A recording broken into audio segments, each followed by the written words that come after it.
Alrighty, greetings everyone. Welcome back to a bye week on the Carbines and Cantrips book club. I almost forgot the name of my own book club, but hey, nobody's perfect. Um, yeah, we're doing a little bit of an off week, taking a break from reading, and we're going to be talking about guns this week. Hopefully, the other people on this panel are more knowledgeable than I am. I do like guns, but I am not a gun nut by any means. But I like them; they're fun to shoot. But yeah, we got Jesse and Tyler down there, and we have our guest star Walt from Wargate. But Walt, do you just write for Wargate, or are you an editor there too? Or So, my official title at Wargate Books, and just so that everybody, there goes a bunch of 9mm. Just so everybody knows, I'm not kidding. I don't know if you can see that, but it says my official title with Wargate Books is I am the Chief Trunk Monkey.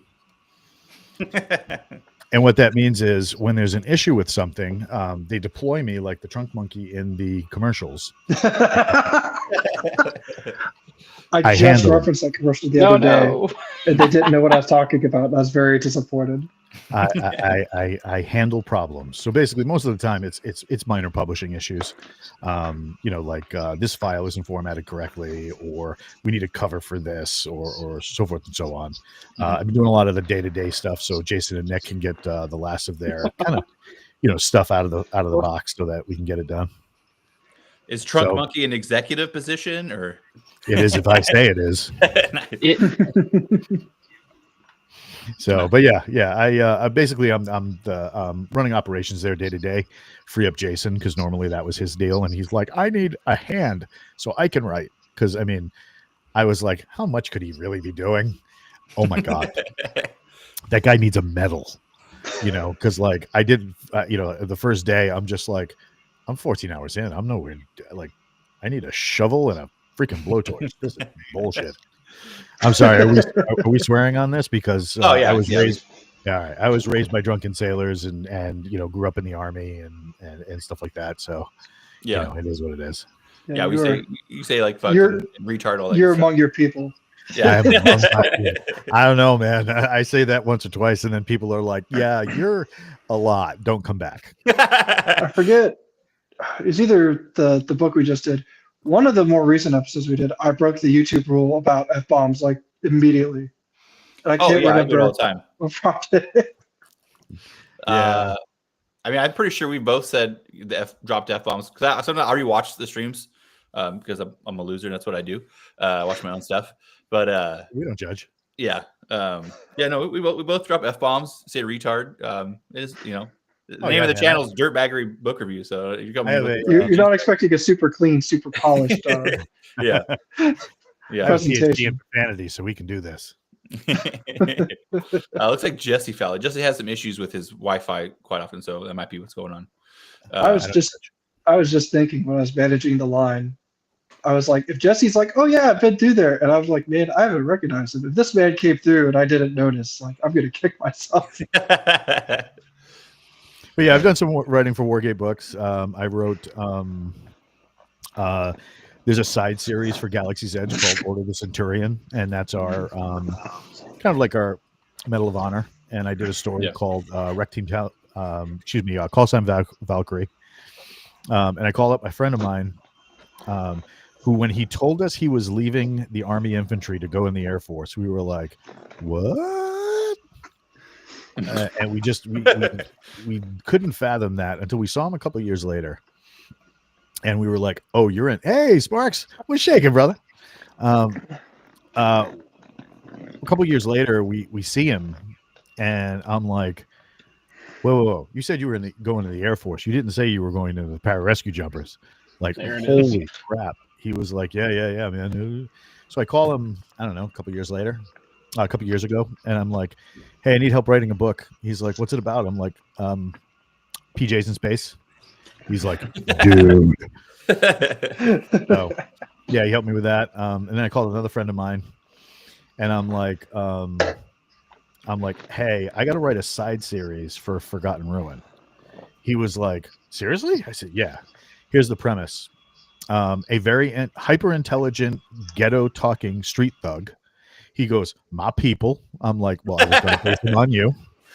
I said, "Is deployed with a Ranger fire team and a small band of 8 dwarves to go attack an underground dead city." He's like, "Feed me chapters." All right, as long as you're cool with it. He's like, "Oh no, I'm cool." So like a couple weeks goes by, and he calls me up. He goes, "Hey man, this is pretty good. I just got one problem." I'm like, "What's that?" He's like, "He ain't black enough. You need to N-word bleep right now. You need to end that up." I'm like, "No, I'm not. No." He's like, "You can't black him up a little bit?" I'm like, "You're killing me." He's like, "It's all right. You can get away with it. You're kind of off-white." I'm like, "What the hell, dude?" So, but before that, I wrote a trilogy for myself. Basically, I wanted to do John Wick and Star Wars. So, yeah, that's basically what I did, and it was fun. It was fun. It was good. So, score. And you're former airborne, right? Yep. I was a federally funded lawn dart. Yes, that is what I'm going with. Okay. Well, yeah. So you probably know a thing or two about firearms, I'm guessing. Some, yeah. You know, I'm not the pinnacle.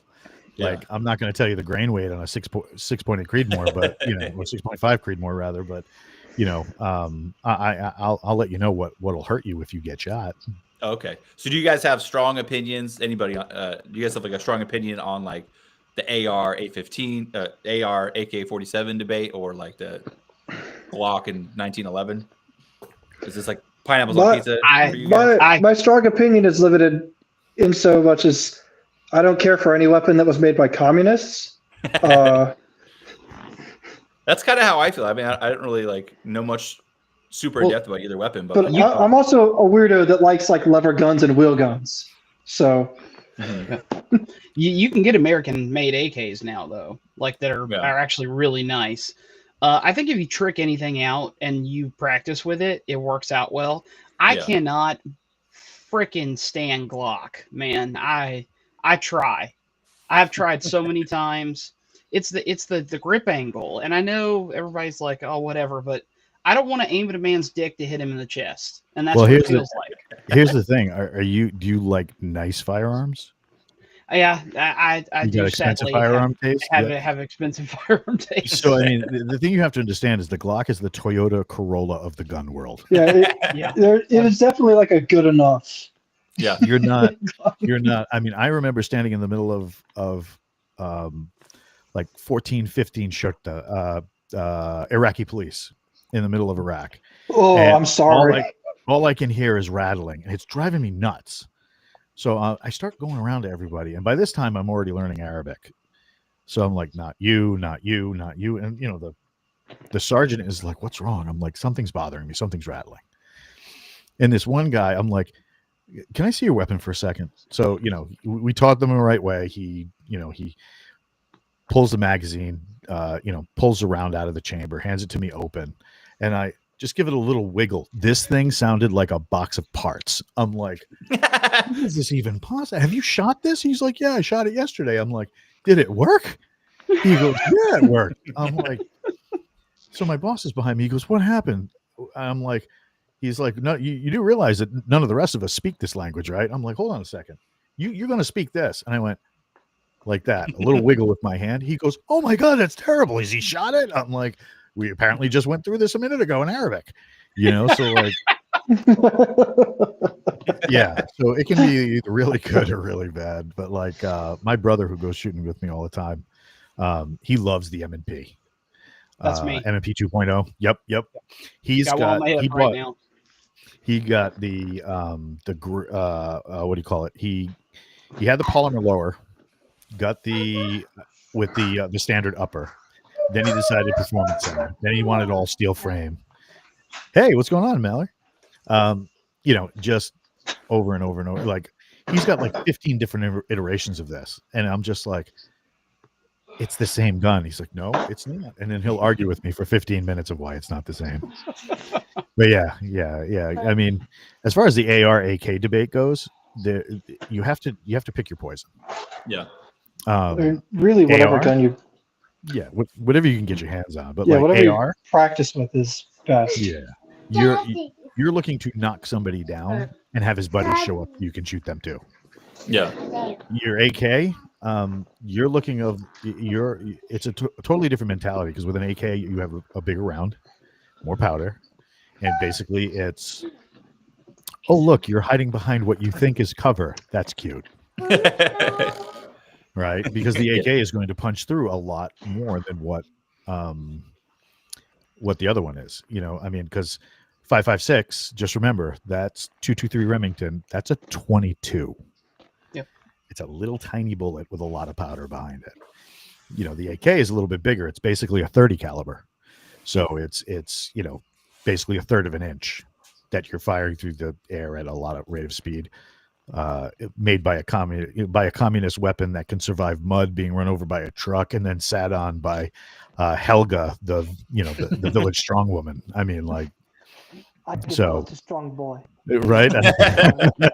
He looks good, like he would give me many sons. Like, yeah. So I mean, you got to pick. I watched one dude stuff an AK full of Twinkies and then fire it. Yep. 100%. 100%. But I mean, you got to look at what the Army is doing now. One of the things that you have to consider when you're looking at a battle rifle is the prevalence of ammo and your ability to fund it and field it to your soldiers while denying it to the enemy. So what did they do? 5.56 is very prevalent. And Russian made and Chinese made stuff. There are variants out there that will fire their ammunition and ours. But if we try to fire their ammunition in our guns, won't work. It'll blow up the gun, right? So the whole idea is, a foreign power coming over with their weapons brings and the ability to use our ammunition builds a whole new supply chain in, and that's why the Army was like, yeah, psych, and then they went into, I believe it's 6.5. No, it's 6.8. 6.8 more, I believe. 6.8, right? So I mean, it's a bigger round. It's not as big as an AK round, but then on top of it, they decided, oh no, we're going to make this really funky so that it's really expensive and we get paid. But the other side is that nobody else will be able to use the ammunition. It's actually in a plastic casing with a metal seat and a steel firing plate, right? So this is ammunition nobody else is using. It's that whacked out. The only problem is when they fielded the first iteration of rifle, it was heavy. It's almost like 9 pounds with all the optics on it and stuff like that. So, and that's, you're venturing into like machine gun territory at that weight. So they just released, did you guys see they released the upgrade? 2.0. Yeah. The version 2 or something like that. It's supposedly coming in at like 7.5 pounds, which is a lot better than 9. But I saw an infantry logo on your shirt, Mr. T.E. Butcher. Your eyes are slightly mistaken. That was not cross rifles, it's cross sabers. Oh, you poor thing. Well, I mean, I'm one of those people that rides into a fight rather than walk there. Right. Your robot bird is back, dude. I walked behind a tank once or twice, being like, wow, that thing really absorbed bullets. That's great. So yeah, we always loved when you guys showed up. Be like, hey, can you do me a favor? Can you do a bad parking job on that wall? Tickers are great. Humvee Scouts are a little wild, but then you can do crazy things like I was a ITAS commander for several years, and that's just like we're the hide and seek champions. Yeah, Hide the wood line. Wait for bad guys. Knock out front and rear vehicle. Call for fire. Leave. Yeah, hell yeah. Are you guys using GMVs now? No, we're not that cool. We're still using up on our Humvees. Oh, they haven't even given you the LATV yet? No, we're a guard unit. When I first got into the guard, we were using like Gen 0 up armored Humvees. Oh, you like the soft skins with the bolts on armor. I won't tell you what I was using because let me tell you, it was with a pointed hat and horses.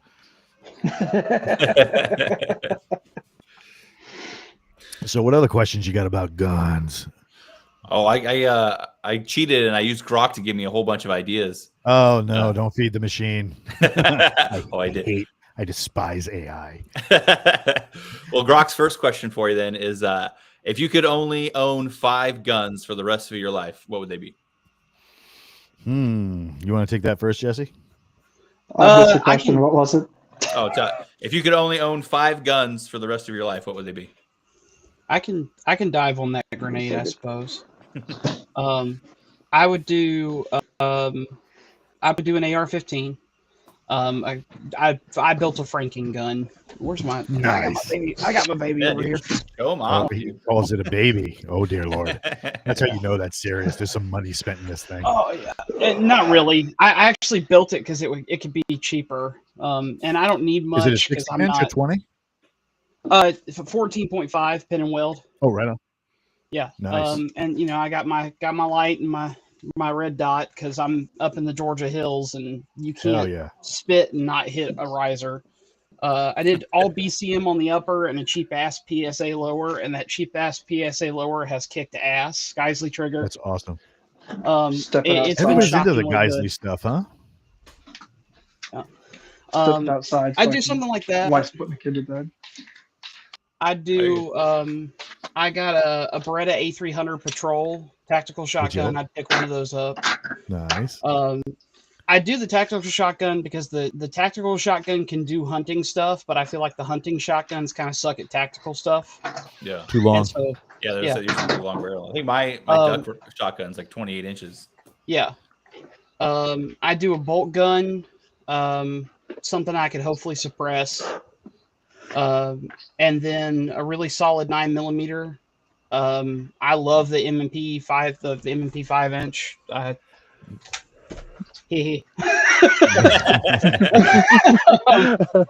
would have figured you'd be running an optic on that. Well, so the thing is that I got gun shop story time. I walked into the local gun shop and looked down, and my M&P has the light already on it. It's got 3 magazines with it, and they all have the Terran Tactical base plates. Mm-hmm. So the Terran Tactical base plates make these 21-round magazines. And go to jail in my state. And it had a flared magwell on it too, and they wanted $500. Oh, and an Apex trigger. So it's got a better trigger, the flared magwell, all the magazine base plates. The magazine base plates are $100 a pop. And they were like, yeah, $500. And I was like, cool. Does it function? Does the gun shoot? Yeah, no doubt.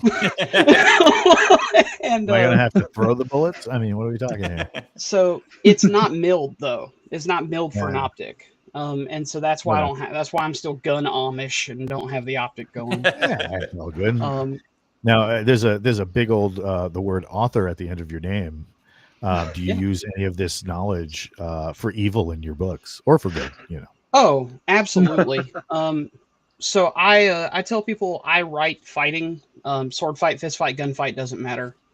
I was blessed. I'm the military historian, but my brother got out of college, or not college, got out of high school, went straight into the Marines.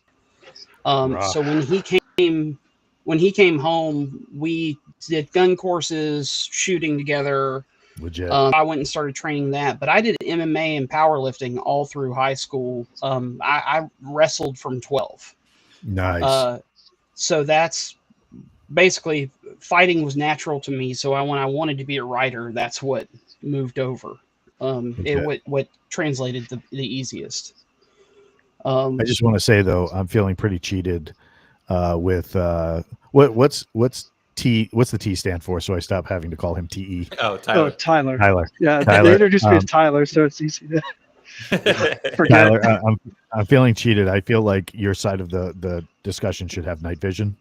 Can you take care of that for us? We'll turn a little night vision camera, just boom, green. Funny enough, I don't. So 5 guns. Following the rule of 5 guns. Assuming no gun is off limits. Yeah, well, yeah, absolutely, dude. Get you a Carl Gustav. Carl G. Yeah, Carl G. Don't care. Those are fun, but I like having my brain case mostly intact, so I will choose. Was a month. I will choose moderation and roll with a 50 cal. That's not moderation. That's a declaration. Fucking Desert Eagle or So all right, so no, like 50 like cal mod as an deuce. M2. Yeah. Yes, as an M2. Yeah, there you go. M2 A1, whatever the version on my The vehicle only is. gun in the Army inventory that will kill you if you set it up wrong. Yes, we nearly had that happen to someone. Not you that he really? set it up wrong. It was a bad round blew up in the chamber, and then we had a Mark 19, which I don't. Mark 19s are awesome in theory. I don't know if in practice, I would owning one would be more desirable because they're great when they work. It's 75 when they pounds don't, unloaded. they're a big pain in the ass. we'll just say it's like Mad Max world, and there's no such thing as a gun law. So whatever, don't worry about the logistics or the legality of it. He's talking about a fully automatic grenade launching machine gun. Yeah, a grenade launcher. Yeah, it's a 40 millimeter grenade launcher. We had one of the rounds blow up in the Mark 19 at a range. And obviously, the Mark 19 was a complete loss. But Jesus. yeah, so mod deuce. It blew up when it fired? Yes, How did that happen? I don't Was the know. fuse in the grenade wrong? I See, have no idea. The reason why the two of us is saying that and why we're so surprised for those people in your audience who don't know, the 40 millimeter grenades that this grenade launching machine gun uses, and like it sounds all space age and super tech. This is a weapon. Yeah, this is a weapon that was developed in the late 50s, early 60s. So it's been around a while. But as a safety feature, the round itself, once fired, has to spin 250 times before the actual arming plate and trigger will arm. Yeah, it's got like an arming distance, like a gyroscopic or some shit. So having it blow up in the gun, that's crazy. I was just in the tower and I was like head on mic about to say something when that happened. So the whole range guard just, what in the fuck just happened? Was the operator like okay? Yeah, he was good. He got some burns, but I was like, oh, what the fuck? Dude, that's crazy. My buddy who the 50 blew up on him, he got like, his stomach got cut up real bad, but I mean, he was fine too. Yeah. That's crazy. What other guns would you? What are the last three? 1844, 44 caliber, or is it? I forget. It's 18 something. 40. It's a 44 lever gun, and then same ammo. Smith & Wesson Model 29. Second Smith & Wesson Model 29 because I like my cowboy guns. Hell yeah! You gonna one on each hip? You gonna dual wield? Yeah. Yes. Yeah, dude. All three of which take reloading's a bitch. 44 Magnum, baby. You're like a pirate with a bunch of flintlocks, except you have 6 shooters. How about you, Bruce? What would your 5 guns be? Oh, I'm super not as up to date or informed as you guys are, but I mean, what I have now, I have a Glock, and I drive a Yaris, so that kind of lines up. Which I used to drive a truck, but the gas prices were killing me, and switched out. But anyway, probably do a long rifle, like a bolt action. I don't know anything about silencers, so I probably just I have Savages right now, so I like my Savage rifles. I would probably go with an AR. I don't have one yet on the list of things to do. Is get an AR. And then, I would definitely go with a tactical shoddy. I don't know the brands that I would pick, but I think semi-auto would probably. I mean, I don't know. Do you think pump has an advantage for certain situations over semi-auto? Yeah. It's a if then kind of deal. Pump shotguns are great for a lot of things, especially breaching. So you can shoot stupid shit out of a pump gun.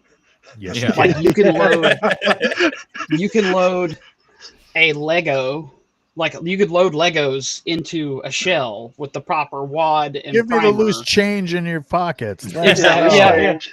Hey, Sheriff, you ever seen what $1.25 can do to a man? Bunch of cheap kitchen knives if you got a big enough shell. Yep. Yeah. Or like cheap forks or something.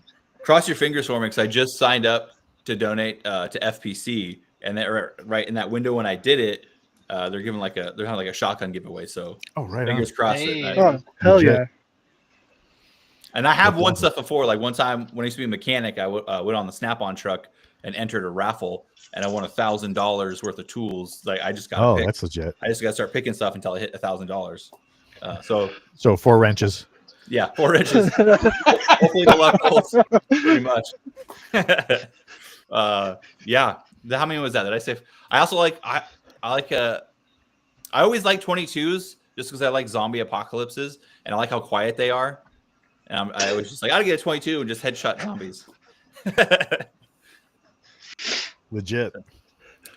So, not as a well-informed selection as you guys. No, that's awesome. Yeah. Rock and roll, cops and robbers, Dunkin' Donuts. It's all good. Yeah.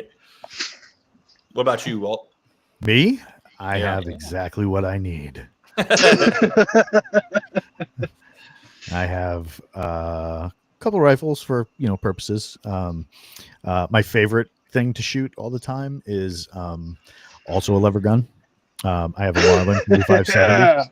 Hell yeah, my man. Except when I take out my lever gun at the range, all the old guys go, "Oh, you're one of those."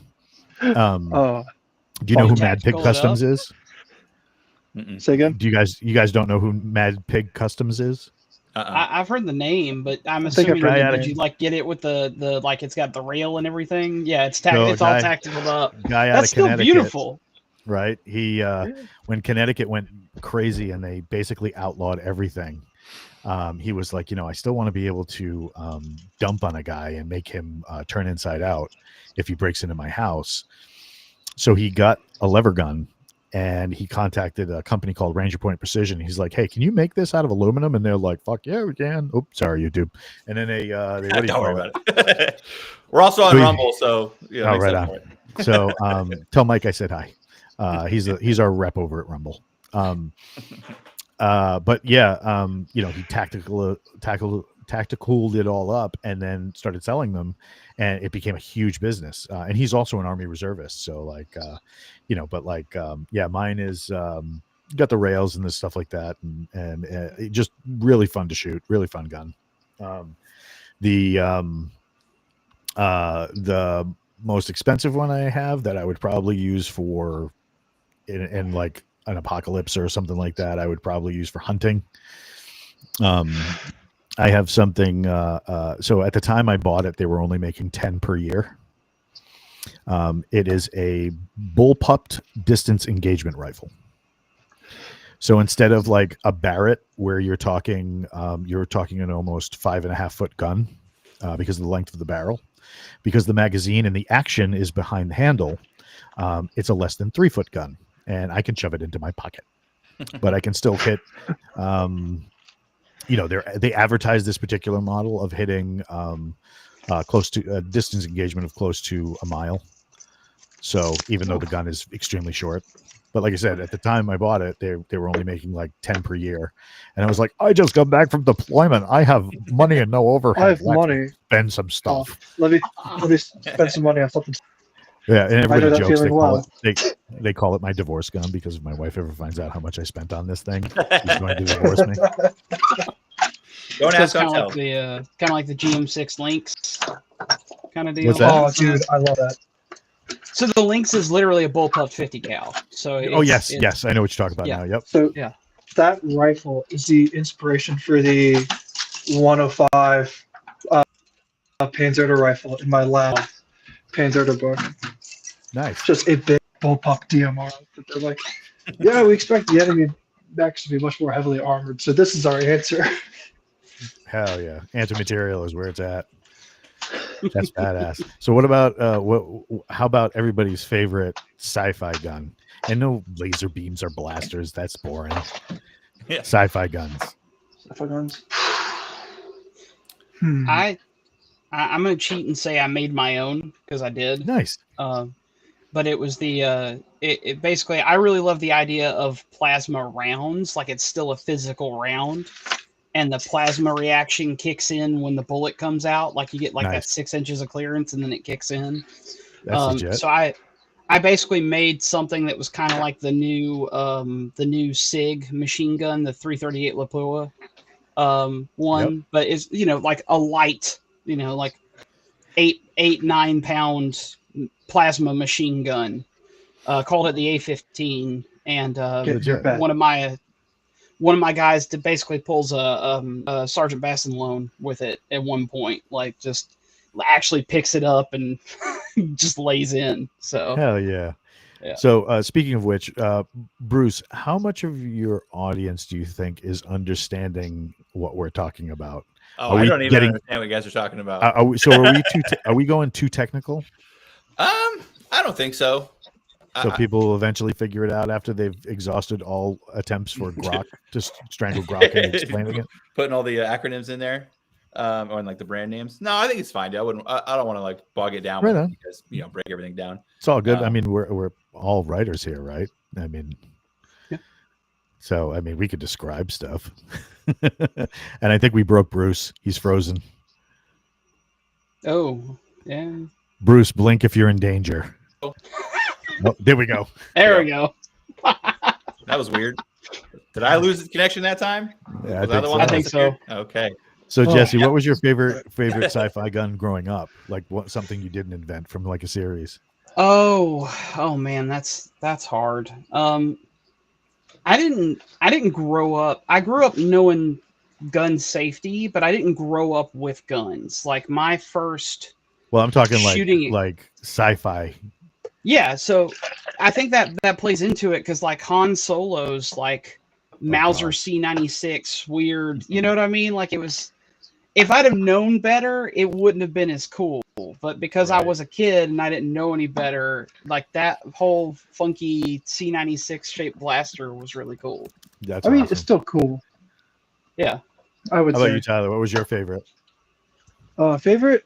So it's kind of a split between one I made and one I saw growing up. I really like the railgun weapon from the main Panzer series because it's a naval weapon that they're like, we've miniaturized and shrunk this down enough that we can feasibly get this on a ground vehicle. Jeez. They strap it to a mech, so it's this big over-the-shoulder cannon that fires like a solid 120 slug that weighs like as much as a car. That noise. How about you, Bruce? What's your favorite sci-fi guns from the different series? If I'm going just straight up like sentimental, like I just love it because I've used the shit out of it. It's going to be the MA5B assault rifle from Halo, the basic machine gun. But honestly, like right now, my favorite is the Stalwart from Helldivers 2. Like I love the Quasar cannon. That shit cracks me up. I love using it, but I just love how much ammo the Stalwart has, and I just mow enemies down with it. Right on. I love it. It's so much fun. Do you have a Halo skin in your? Not yet. I need about 200 more super credits to unlock another war bond. I'm gonna be doing that Halo. Let me know when you jump in. We'll give you some support. All right. What other questions does the machine have for us? Oh, we got all kinds, dude. Actually, one of them was going to be what's your favorite fictional gun? That was actually one of my questions. That wasn't Grok. That was all me. But yeah. Also like the is it the BFG from Doom? Yep. Yeah. That and the super shotgun. Super shotty. The super shotgun gets me every time. Love that one, dude. Which they also brought that to Helldivers, and I swear I saw people shooting fucking drop ships out of the sky with that shotty.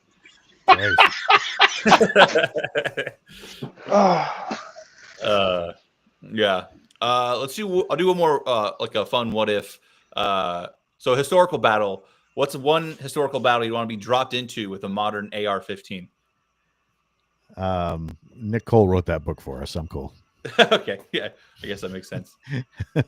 That's Forgotten Ruin, everybody. I'm chilling for the company. You must have seen the episode Blasters and Blades I did with J.R. Hanley, where we went on like a 30-minute tangent about, well, if you took a 240 to Saratoga, or if you took a 240 to Trenton, like He is a historical, like, super nerd. He loves that stuff. Yeah. We got really granular about which minor battle would have bigger consequences if the revolution if we dropped to 240 into it. Right on. See, I go way back. It's Hastings for me. Oh, there you It's go. Frickin' William the Conqueror's froggy ass ruining England. I'd fix that in a couple shots. I mean, a lot of stuff would be fixed in a couple of shots. Well, I mean, same thing I told JR. I was like, look, we need to, just for the Quebec invasion, just be like, look, Mr. President, I mean, General Washington, ignore that what I just said. Here, I have a case for the M2s, these Mongooses. Jesus. Use these in Quebec, and the whole continent will be yours. That's that weapon right there, man.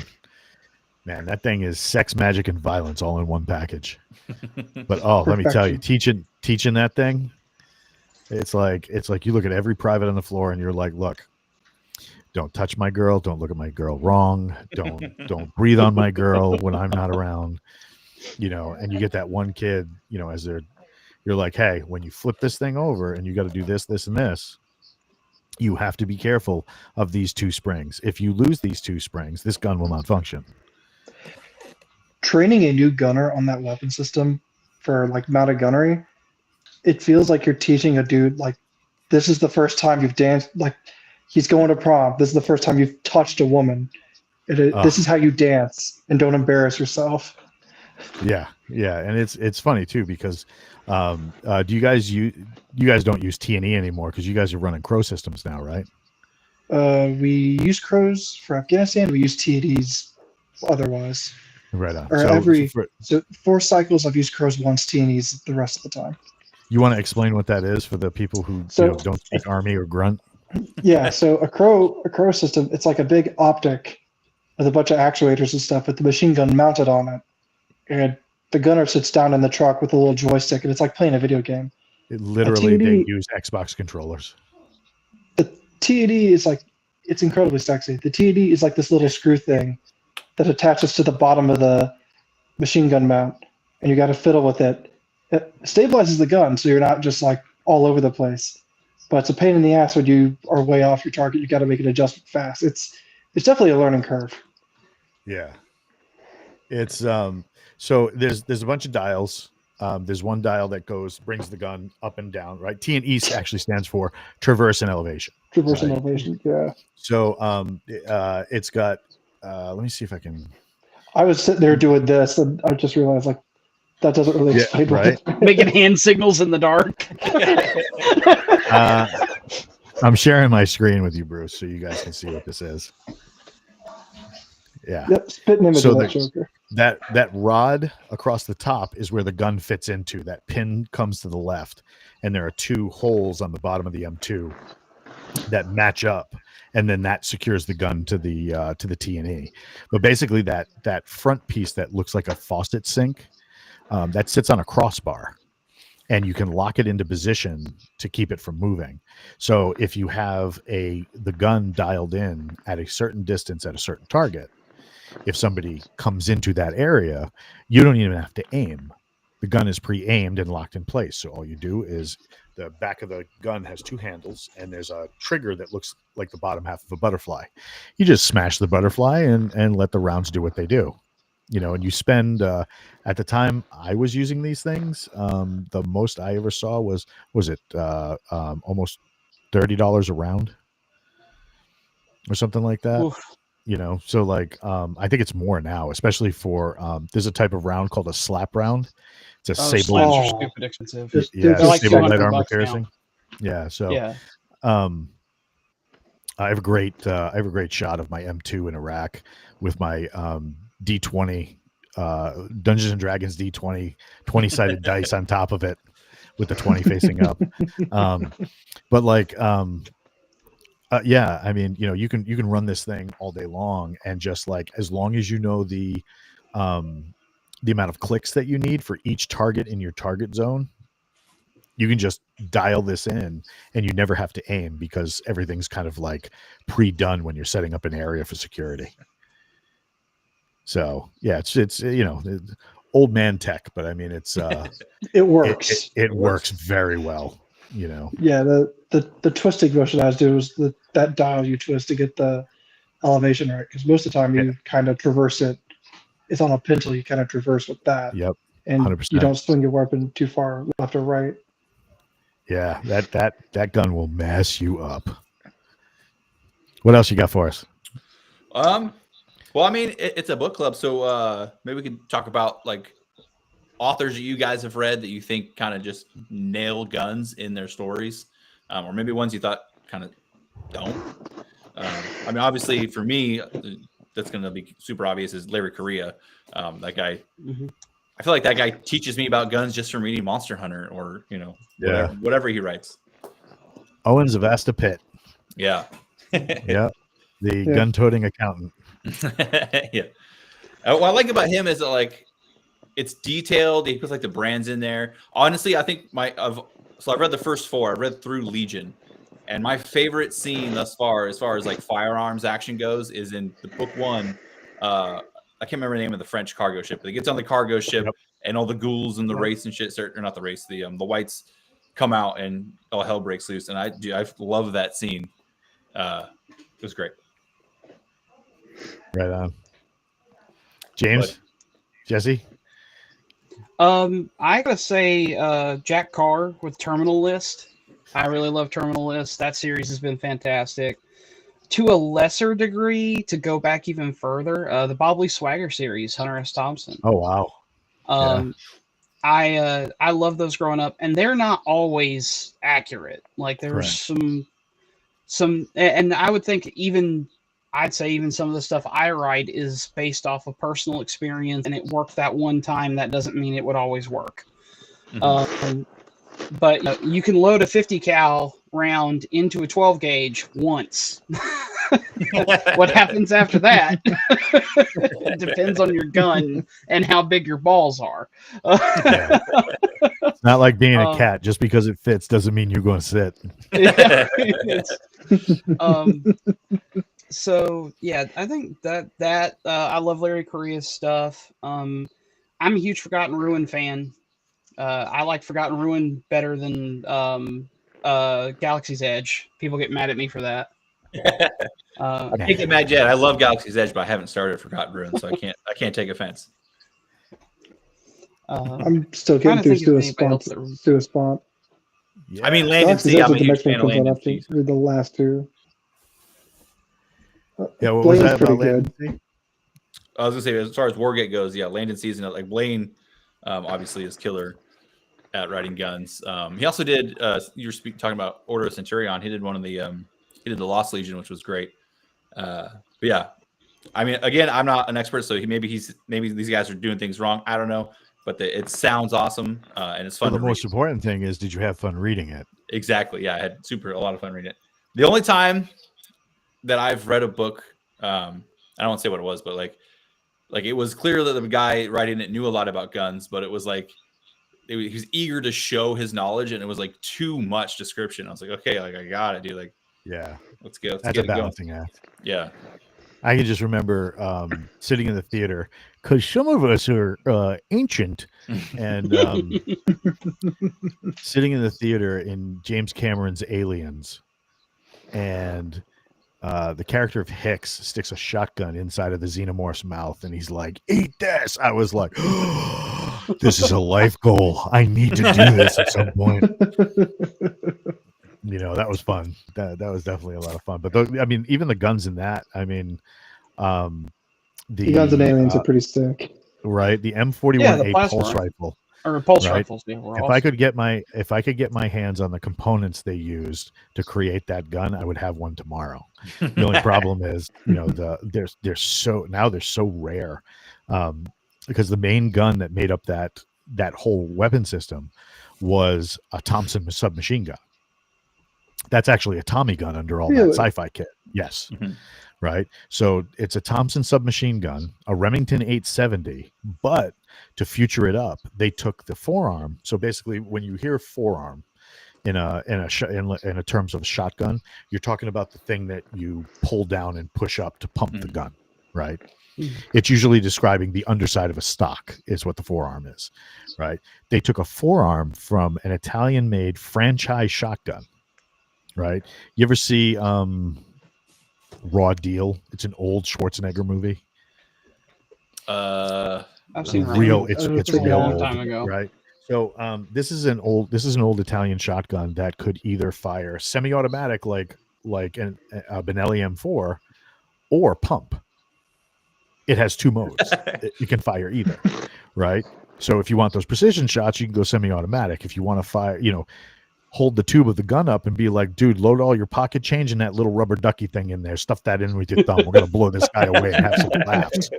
You know what I mean? So they took the forearm of that, and that's the underside that pumps the grenade launcher. So it's basically three guns all jammed into one with that sci-fi case on it. But people have built them, working functioning prototypes. The favorite one though was somebody actually rebuilt for the smart gun. They took an old MG33. So this is a German-made machine gun, and they put it on a camera gimbal like a wearable harness with a gyroscopic mount, so that the gun could float while the person was shooting it, and you could fire this thing while standing. And everybody was like, this is never going to work. And then they fired it at the range, and they were like, wow, this works. Let's film it. And a lot of those guns are inspiration for something that Nick Cole is writing right now. Me and Nick are kind of working together on this, kind of like our love letter to aliens. And in fact, he had this weird idea. He's like, hey, to kind of introduce everybody to this, you know what we should do? We should give everybody honorable discharge certificates from the United Colonies Marines. Yeah. So we got a Kickstarter running right now where we're doing you can sign up for a discharge certificate or a space DD-214. So DD-214, for those who don't know, that's your exit document when you get out of the military or you end a deployment or something like that. Basically tells everything you've done and what awards you've won and where you've been and stuff. And you keep it very safe, very, very safe. Well, that way you can get your free cheeseburger at Applebee's on Veterans Day. But you can get one of those. You can get the diploma, like the certificate, the honorable discharge certificate. But I got to tell you, those aliens guns, man, they did such a good job on those. Mm-hmm. The only one they didn't really hide a lot was the pistol that the smart gunner uses in the crawling through that tunnel at the end. Mm-hmm. It was just an old VP-70, so basically like an old handgun. But because it looked German and super space aged, they rocked it. But what else you got for us? What other questions? Oh fuck, G36. That was, forget the Mark 19. The G36 is my. It's a G11. I forget the one with the one with caseless ammo. The caseless ammo, the H11. Oh yes. That's another gun that ends up inspiring a bunch of sci-fi stuff. I always thought the Starship Troopers rifles. Yeah. Yeah. Well, hold on a second, though. You said you guys were writing a book that's like a love letter to aliens. I feel like we kind of just brushed past that pretty quick. So is it gonna be like a horror / action? Because obviously aliens is like the action. So the idea is because there's a Nick is a very big believer in he's a very big believer in serving the reader community. Or the fan community. We don't like to use the word fan. I mean, it gets thrown around so much that it loses its meaning. Yeah. But people who like and enjoy, for example, when they made Galaxy's Edge, Jason and Nick, they saw how badly Disney was treating people who really enjoy Star Wars. Yeah. And they said, well, why don't if they don't like those people? We'll take those people. Yeah, hugs all the way around. Let's go. We have hugs and blasters, right? And then the same thing with both Lord of the Rings and the vet bro community, it was like you don't like those people? We love those people. We love those people. What if we took a 240 Bravo and sent it against all those orcs? That sounds amazing. So like what we did was pretty much the same thing, because if you see the way that Aliens and like the Predator franchise is going, Predator Prey was okay. I don't know. It just the alien design was great. Like there was a lot right about that movie, but there was just something that just, I don't know, it just felt off. The whole axe throwing thing as a martial arts guy, I was just like, oh God, please. Not how physics work. Yeah, exactly. I mean, granted, we're talking about an alien that can turn invisible and then, like shoot you with a plasma bolt from its shoulder. But I mean, at the same time. Yeah, but that's cool. You can excuse that with tech. Right? Yeah, she's got a rock attached to a stick with a rope, right? I mean, and the same thing for Aliens. Like Aliens Romulus had some cool things in it, but overall, it just really didn't. You never really felt afraid for these people. Yeah, you never felt that tension. So we wanted to kind of serve that audience and say, we want to bring you back to that tension. We want to bring you back to that thing where there are real stakes and every corner and every turn. And at the same time, same thing for so basically we took Aliens, mashed it up with a little bit of everybody's certain universe that they love in the 40,000th century, and threw in a bunch of Cthulhu. Excellent. Perfect. And perfection. Print it. Oh my gosh, dude. But at the same time, is there a title you can drop on this or no? Is it still? Do you really want to know? Absolutely. So, we're going to drop it to the backers first in the Kickstarter because they're supporting us. So, but we wanted to do a neat way to introduce this all to everybody, and we're like, what better way to say, I served in this campaign. And then these very people who give us all these certificates and are going to write all these backstories for everything they did in that, we're going to put those in the books. Mm-hmm. Right. And, the idea is bring it back to that real stake. So like, so for example, we have a gun in the, to bring it back on topic, we have a gun that's very much like the smart gun, the big thing that Vasquez, and Drake, the two big machine gunners have, right? Mm-hmm. And it's on a cybernetic gyroscopic mount. The only thing is, that's not all it does.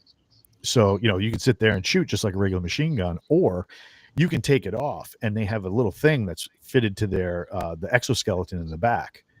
The assistant gunner has a quick, and we tried to go retro future, so like you don't just touch screen something and it automatically does stuff. You actually have to do physical stuff to get things to work.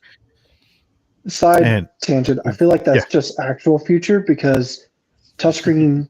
I had this thing with my editor a while ago. She's like, you don't have a lot of touchscreens, and I was like, you're stressed combat and wearing gloves, and your touchscreen isn't calibrated right. You know how easy that is to fuck up.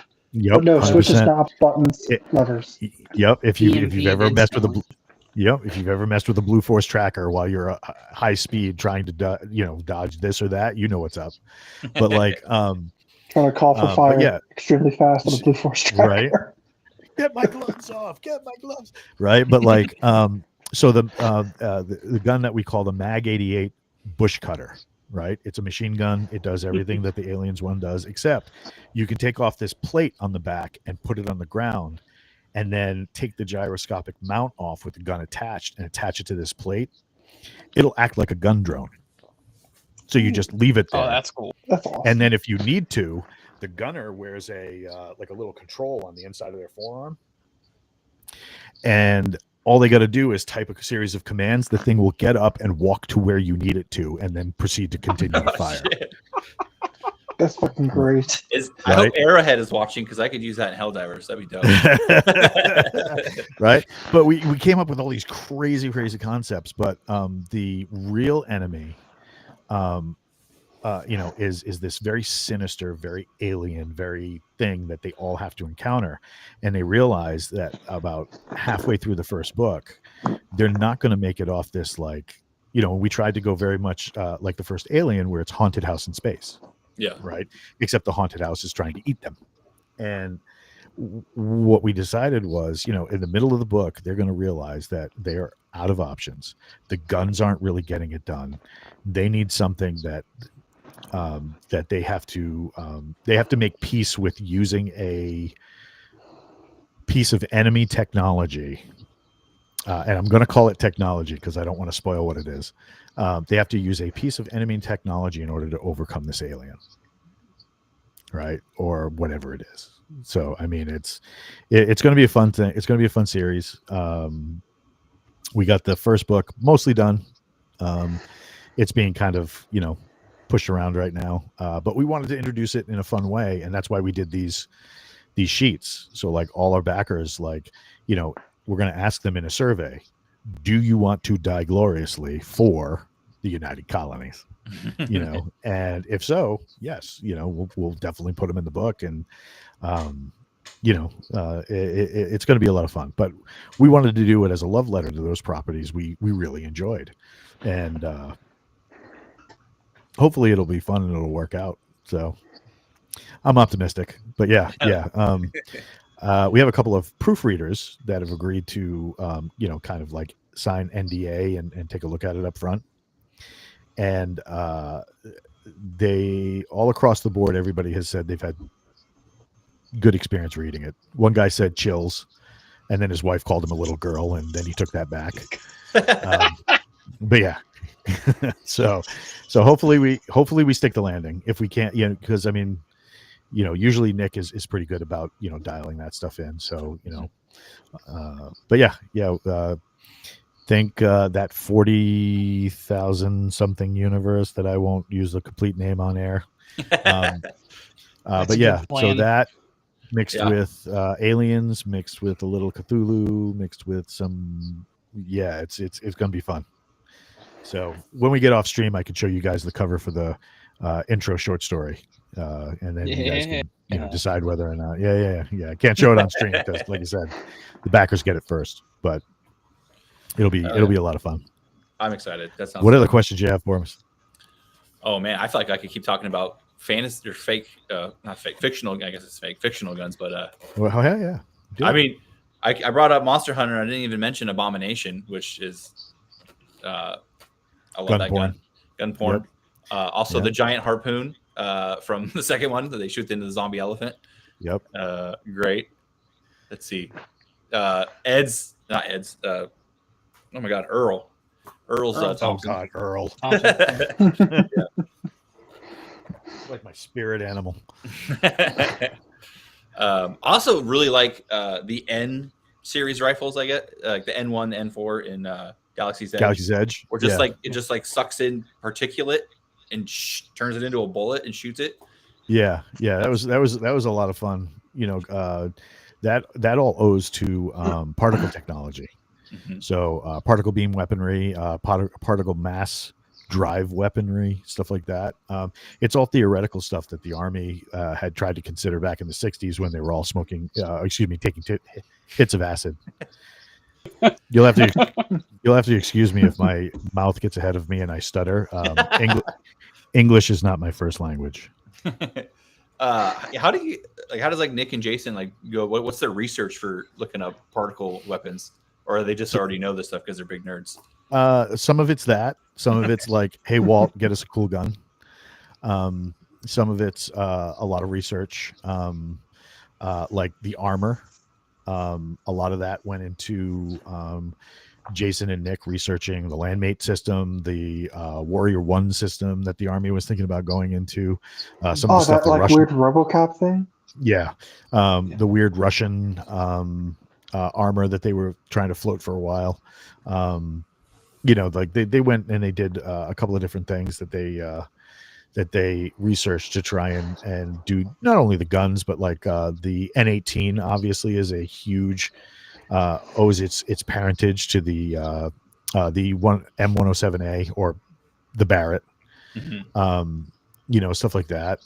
The SAB, if you know Army infantry weaponry, the SAB is nothing more than a M249 SAW, a squad automatic weapon. It's basically a machine gun that fires the same rifle round as an AR. It's just that they link them together and go really fast out the barrel. Yeah, I mean, so they tried to keep it as grounded in infantry tactics. A lot of the stuff is based off doctrine and weaponry used by the United States Army Rangers. And that provided a lot of the impetus for the Legion. Mm-hmm. Much like the Ranger Battalion have a very strict vetting process to get you in. They wanted that for the Legion. They wanted the Legion to be the 1% of 1% of humanity throughout the galaxy. And even in the books, they even address, a lot of the arguments we have today. Should X, Y, or Z be in the Ranger Regiment? And they showed the Legion's reasons why it's human males only. And in the Forget Nothing books, if anyone was watching and wants to know or to read about that topic, Forget Nothing 1 and 2. Yeah, they do a pretty good job of that. Yeah. And it's one of those things where it's like they tried to do as much as they could to give you a futuristic fiction analog that deals with a lot of the topics like we're dealing with today. Like one of the big things, and I keep telling Jason and Nick both they should play the lottery, right? Because they get so much right. of things that have happened and stuff like that. Like they had so much forethought. And you'll have to excuse me if you hear like a small little thumping noise.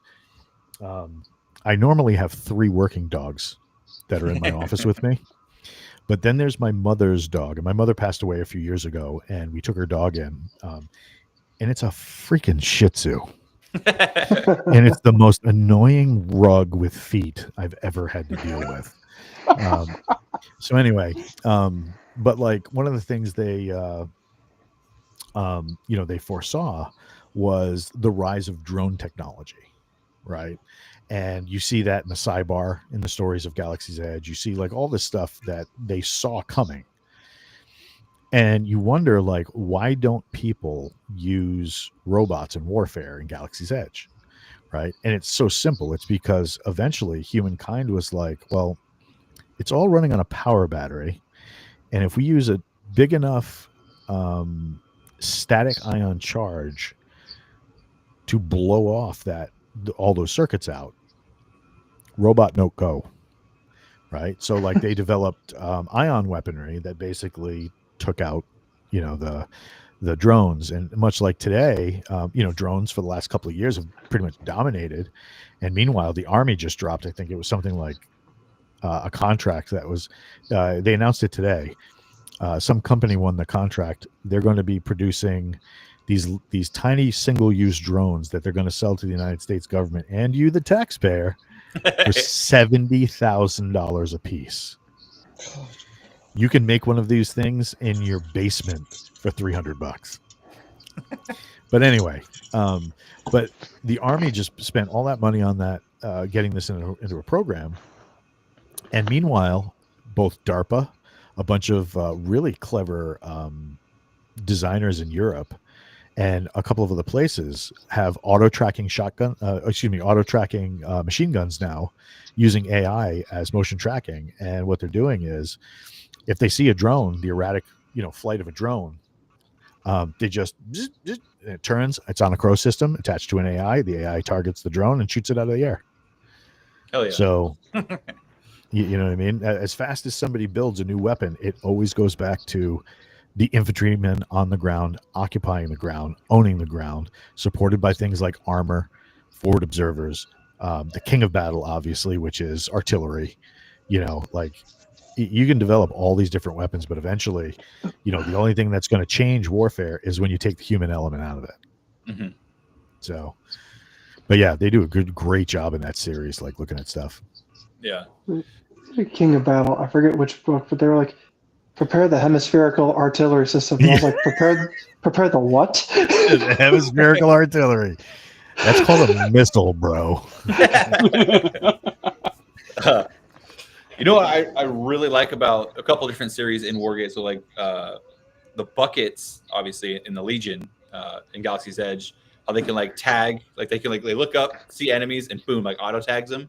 Yep. And then in Land and Sea, I really like how like the visors and the helmets like are like synced up to the rifles, so you can see. Yep. The buckets might too, but like I don't remember if they do or not. But I know like in Land and Sea, you can see the reticle like through your helmet, which just feels very video game, like first person-y, which I love that. It feels like it's like written in so that inevitably, fingers crossed, when a video game does come out, it kind of just lines perfectly up with like the lore. But, yeah, could be. Well, I mean, right. You're mentioning the bucket and how it tags and does, all this stuff.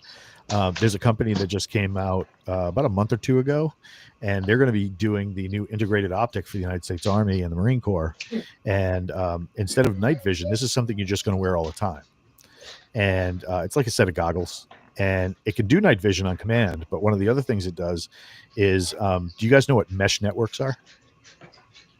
Like as far as electronics, like a network. So basically, right? So in old people speak, right? This is one of the earliest examples of a mesh network, right? An old ham radio, right? Mm-hmm. However, now there are digital mesh networks. So basically, this is an integrated network working together to extend range and functionality, right? So this right here is a fully encrypted, fully secure, basically, for lack of a better term, messaging system that you can create for under $20. You program it and type into it with your cell phone, or they have models now that have the actual keyboard on them, right? And it's got a range of about a mile. But wherever one of these is, you can link them up as nodes and create a mesh network, or basically an interconnected network of these little nodes, so we can send a message as far as we have nodes, right? And the Army is using the same thing. They call it ATAC. It was developed by Google, because of course it was. Fucking Skynet. And that's a Terminator reference for you younger kids who don't know the old people fun stuff. So this network basically connects to drones, connects to this, connects to that. So they just did a demonstration the other day where a bunch of soldiers approach a set of connexes, and the guys who are approaching know there are bad guys there. They link to the drones overhead, and now the drone shows them targeting data of the people they can see because they're above, and they do a superimpose, basically like a wall hack, seeing the people behind the connexes. Cool. And it was pretty wild because it's been in video games like Splinter Cell did it, Ghost Recon did it, and now it's just in there. Let's see if I can find it. I feel like that's been a guidebook for a lot of stuff, though. It's like science fiction or video games or whatever. It's like, hey, it'd be cool if you could do this. And look at no matter what the warning is on it, there's always, it's like, hey, don't make the Super Austrian Death Machine. And like in 15 years, it's like, hey, we just made the Super Austrian Death Machine. Well, I mean, look at one of these, right? The cell phone, right? What cell phone designer didn't start off? No, even before that. Like, look, what cell phone designer didn't start off with like, I want the communicator from Star Trek. Yeah, I want it to open and make beeping noises. We'll take the technology, but we'll leave the moral lesson for the show. Oh my god! Yeah. What else you got? Oh, let's see here. Literature. Let's talk training. I'm guessing you guys probably train. I don't train. I'm trying to. That's kind of like my New Year's resolution, is to start training more. I want to go 100%. To a CCW class because we don't have concealed carry here in Oregon. So go to my concealed carry. And yeah, there's some pistol ranges pretty close by, so I want to just start training. Well, what do you guys think about, like, do you guys dry fire train? Yeah. Is that something you do? Yeah, okay. 100%. Yeah, you kind of have to. If you don't have the government's budget for ammo, dry fire is the only way that you don't get rusty. Yeah. At least in my personal opinion. There's a really cool thing. It's a Mantis system. And you can drop the bolt out of your AR and drop the Mantis system in, and it's literally just like it resets your trigger and runs a laser. So you can see right where you're hitting out of the barrel, and it'll reset your trigger for you, so you don't have to constantly set the trigger. And they're only like I mean, I say only $150 is $150, but for a training tool that will save you, God knows how much an ammunition costs. Yeah. So there's a series of rifles that just came out that basically took the airsoft model. And so, do you guys know what simunition? I know you guys in the bottom do. Bruce, do you know what simunitions are? It sounds like simulated ammunition. Pretty much. It's basically a minuscule paintball fired by gunpowder. Okay. It's how the police and the military will sometimes train, more the police than the military, because the military, they laser tag a lot. Isn't that what they did in Starship Troopers, the movie? Didn't they have something similar? like yeah. paintballs? Yep. So there's an airsoft gun that came out. I think it was like 2 years ago. That is kind of like a bridge between real airsoft and that simunitions crowd, and it's gaining popularity. But like regular airsoft guns, you can get training time in your apartment or something like that without like your neighbors knocking on the door. Hi, Dave. Hi. Yes. The M107A is a little much. Can we tone that down, please? It really bothers me that you're shooting that Ma Deuce off your back porch. Off your back porch. Yep. Tell your daughter at her sleepover to stop summoning demons with the Ouija board you got at Walmart. Right. But I mean, as far as training goes, the big thing that everybody should start off initially is with safety training. You get the 4 or 5 rules, depending on who's teaching it, 4 or 5 rules of gun safety, and hammer those in the beginning. And then if you're going to be carrying a firearm, start wearing it. Just start wearing it every day, carrying it with you, doing leave it alone. Put it on your belt and leave it alone. Yep. Stop playing with it in the middle of public. Don't play with it. Don't touch it. Don't do nothing. Yeah. It's like your penis. Yes, it is fun to handle, but leave it alone in public. I have a 3-year-old son, and I'm trying to teach him that. I come in, and he's like pants half mast, just going to town on the floor of the couch. I'm like, dude, you got to stop doing this. Yeah. My 3-year-old, same thing. Like, if you got go to bed. Good training, good safety always goes with good training. So like, you don't want to be like the Russians and shooting each other in the body armor. That's weird. But like, like if you have small children, like I have my niece and nephew will sometimes come over, and they know that when they're over, if they see a firearm, they know that they're younger. They're like 12, 13. They know, hey, I'm not going to mess with it, and I'm going to tell my uncle, and all I'm going to do is pick it up. And do you know what a stop box is? Have you guys seen those? Mm-hmm. Are they like the fingerprint or not? It's a couple of buttons. Yeah, you combo buttons and you pop it open. We have a couple of those around the house, so you just drop them in, and now it's rendered safe. You got 60,000 possible combinations to get that open. 12-year-old who's constantly looking at TikTok does not have the brain capacity to figure that out. But like. Good safety, good training, and stuff like that. I always tell people in the beginning, go for the basic courses first, get those really hammered in, and then go for the advanced courses later and weird stuff. And unless you have really disposable income and just plenty of time to do whatever the hell you want, don't bother with the weird shit. Like tactical carbine level 4. Okay, well, hold on a second there, John Wick. Do you go to the ATM or the grocery store, do a combat dive roll in the middle of the store as you're going for the Pop-Tarts, and then slide your ATM machine with a knee pad slide up to the machine? No, you don't do that. So what are you most likely Speak for going yourself. to? Right? Well, I am getting older there, young whippersnapper. So like, like if I have to go out armed, and I'm feeling like there might be a threat because, some weird organization is going to do something. If I have to go heavy, I will probably carry a heavy caliber. I will carry it always concealed. I don't like open carry because I don't like to advertise. Yeah. I want somebody to come up and be like, you know what I'm going to do? Tell me. Well, that's a big firearm on your hip. That is some scary shit. I'm backing up.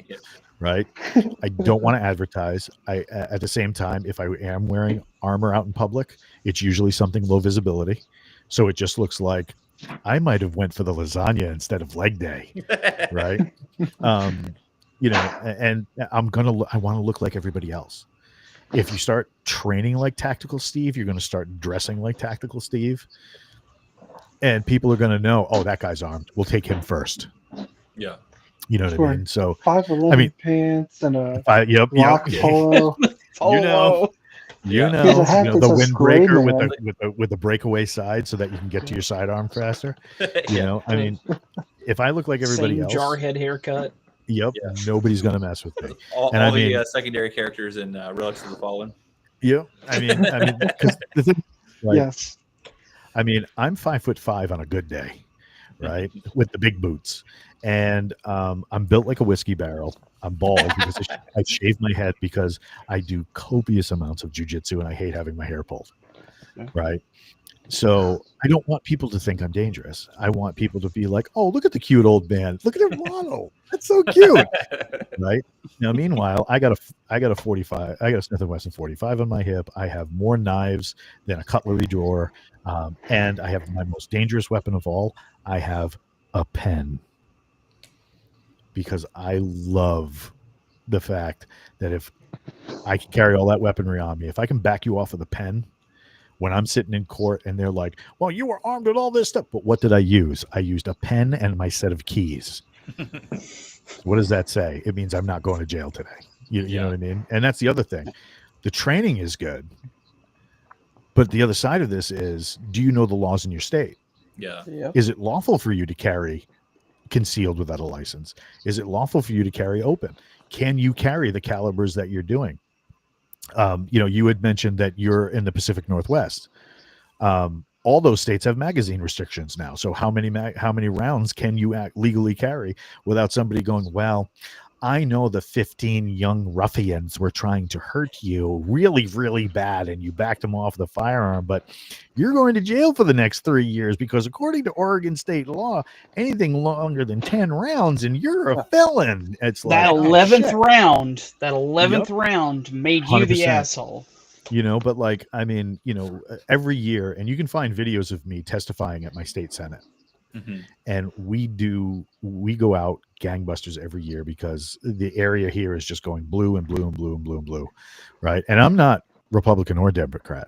I'm a person who believes that leave your neighbor alone unless they like talking to you. 100%. That's whatever, right? You want to be a transspatial Martian from Nova Reticuli? you rock on. As long as we can share a taco together, I don't care. Yeah. Right. But at the same time, don't tell me I can't protect my family or do whatever. And one of the young ladies that we talk to frequently is a sexual assault survivor. And her gun, her self-defense weapon, was in the trunk of her car 5 feet away from where she was gang raped. Because the college wouldn't allow it concealed carry. You know what I mean? And it's like, you really going to sit across from this young lady and say that she can't carry a weapon now that she's terrified to even go outside? You know what I mean? So like, learn the law. It's very important for you to learn the law because as more and more government control is exerted upon the populace, you have two choices. You can either endorse the power of no, which is, I'm carrying it. And if you try to tell me I can't, we're fighting. That is a whole set of circumstances you have to deal with, right? Or you can work within the law, which is easier, but doesn't necessarily make you safer. Yeah. So you have to choose what you want.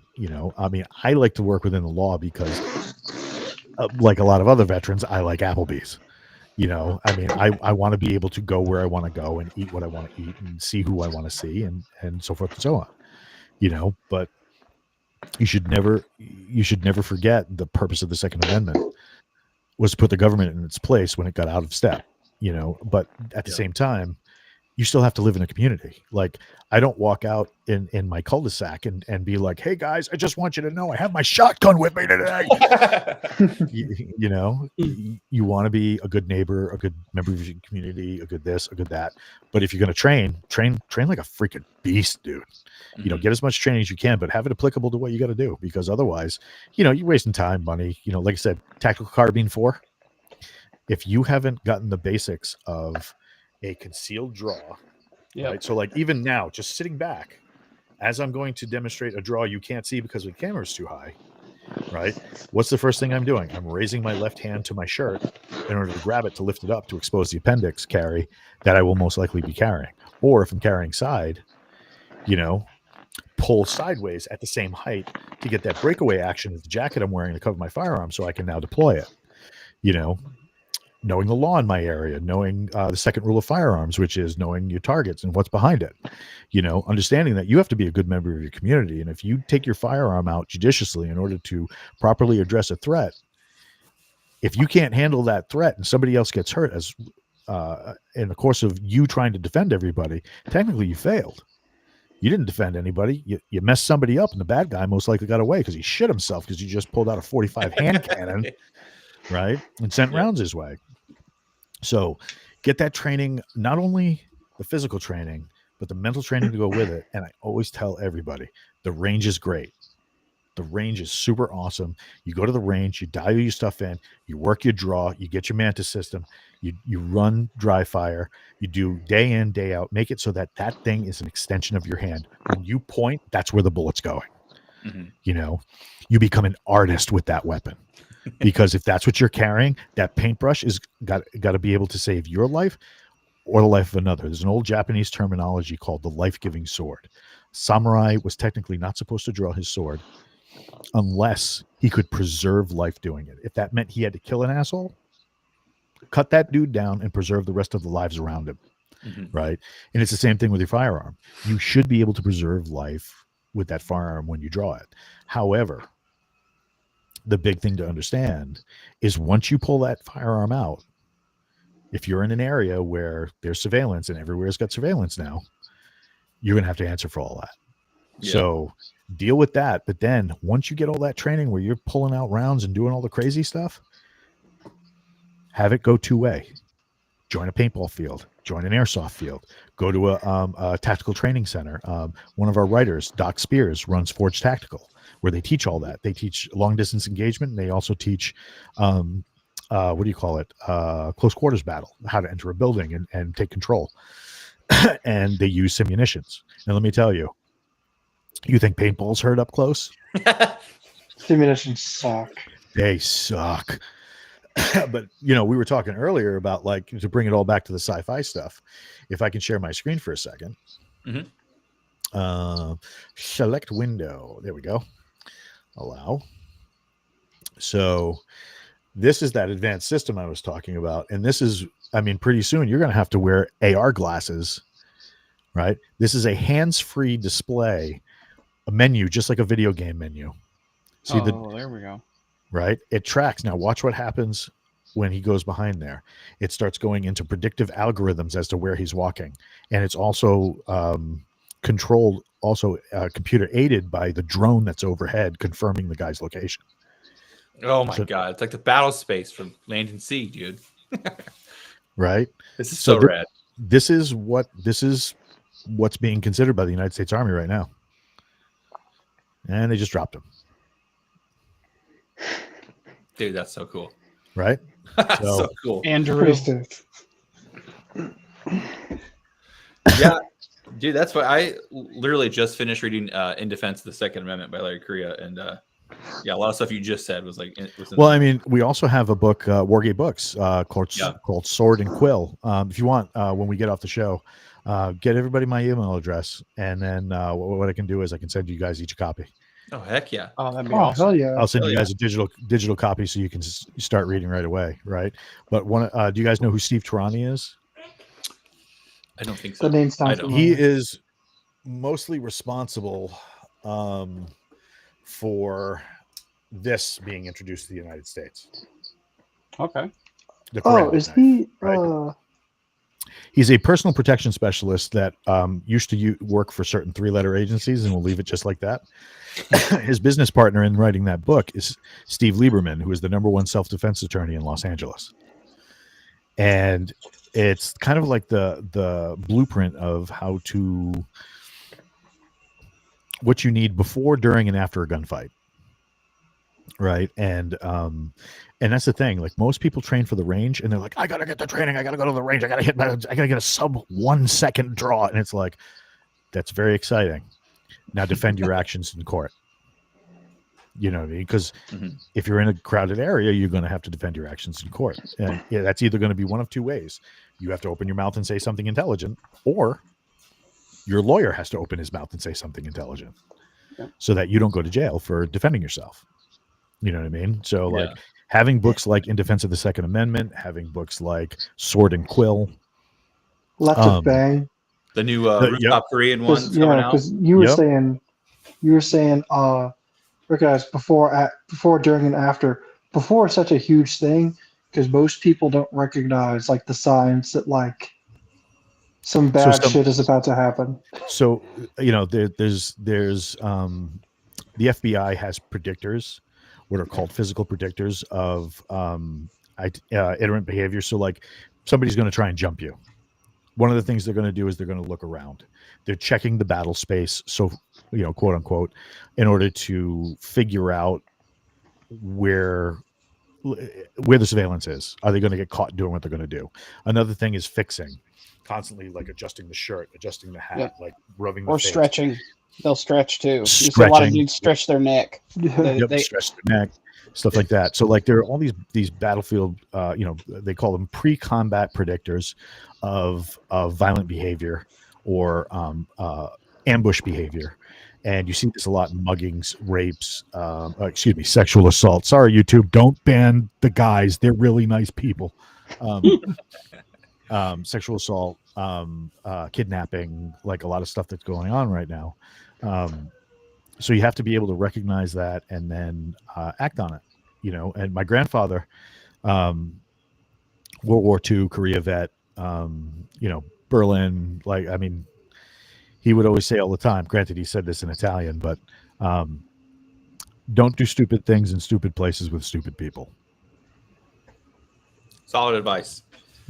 So what other gun stuff do you have for us? Well, I was going to say, so on top, to add to your, talking about like terrible laws and like in my state. So like I donate to FBC. I read In Defense Second Amendment, and he was like, he didn't like say you need to go do this, but he recommended finding maybe like a large gun rights group like NRA. He suggested FPC. I already followed FPC. I was like, you know what, I'm gonna go start donating to them because they've sued Oregon, so I love them for that. They've already done that. And then go find like a local. I haven't found a local like state gun rights group yet, but it's on the list of things to do. Because I definitely don't want to lose more rights and living in a state like Oregon, which is unfortunate because most of Oregon is rad. It's really just Portland, Salem, and Eugene that kind of make the state lane. There's a ton of states you can say that about, though. Yeah, like exactly. I'm a Georgia boy, born and raised. I grew up in Metro Atlanta, and Atlanta is a totally different beast. Not even like all of Atlanta, too. Yeah, because it's only like Midtown's awesome, but then like downtown, like East Point, you're like, this is rough. Yeah, especially in the the south half of the city gets like around the airport and everything. Anyway, I'm not going to get into all that because it depends on the neighborhood. But the point being is like Atlanta is this huge blue bastion, and the entire rest of the state is very, very conservative, very country. We're tons of peanut farmers and pecans and people of the soil, like work every day, and it's very red. Besides that, but we become even New York is New, and then the entire rest of New York is red, very like I said, farmland for Albany. Kind of deal. Yeah, well, but Quite a couple questions real quick. Do you guys carry, like, and obviously you guys carry your pistols, but do you guys carry like a secondary or like a less lethal option, like mace or a taser? Or I know you got a pen and a bunch of knives. Less lethal is always good, but once again, check with your state. Some states are more restrictive than others. Every year I go and I get maced and tasered and pepperballed, and they put the armor on you and they shoot me with a beanbag out of a shotgun, and and I can teach other people how to use less than lethal measures, but understand what you're doing. With less than lethal measures, they're the expectation. You're A, implementing it properly. B, the person is going to survive what you're doing. And C, that your only intent in deploying a less than lethal measure is to create space so you can get away and notify police. Right. So like a lot of tasers these days, tasers are becoming more prevalent.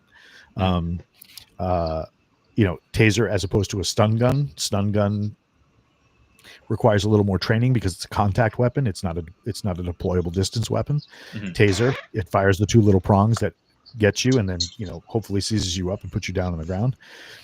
But the thing is, most tasers now have a cell phone chip in it, right? And what happens is when you deploy that, if you don't put it, if it's charged, so you have an active battery in it and there are active leads in the taser, and you pull that thing, a lot of new tasers out, if you don't return it back or take the battery out within 30 seconds, it's going to start, it's got a small micro cam like a cell phone in the front.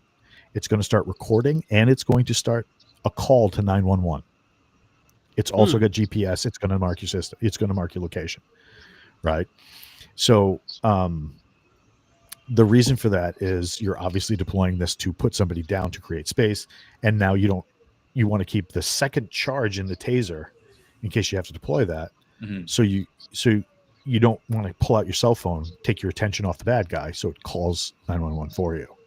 There's stuff like that can happen, but like a big thing that came out a few years ago are these powdered irritant pistols, right? Oh my God. I'm probably going to have to step away for 2 minutes. My German Shepherd is singing the song of his people. But they have these guns that deploy an irritant like a paintball, right? When it breaks, the powder is released, and it's something like 60 million Scoville. It's like 100 times worse for your sinuses than a Carolina Reaper pepper, right? So if you deploy that and somebody has a breathing problem, even though they're trying to assault you, and that person dies as a result, you might have to defend those actions in court. Same thing with mace. If you deploy mace and they accidentally swallow it and the throat closes because of the irritant, you might have to defend that in court. So just like anything, anytime you're taking your own defense in your own hands, you might have to defend that in court. So it's best to take books like in defense of the Second Amendment, especially Sword and Quill, because they go into a lot of that in the book. It's a really great book. I've read it like twice. It's really, really good. Learn those laws and learn what less than lethal can do for you, because I mean, not every situation is going to be a nail in need of a hammer. I mean, presenting a firearm and saying get back, you still might have to answer to a law enforcement professional as to why you did what you did, right?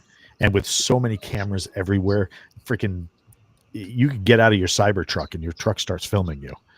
You know what I mean? So you're good.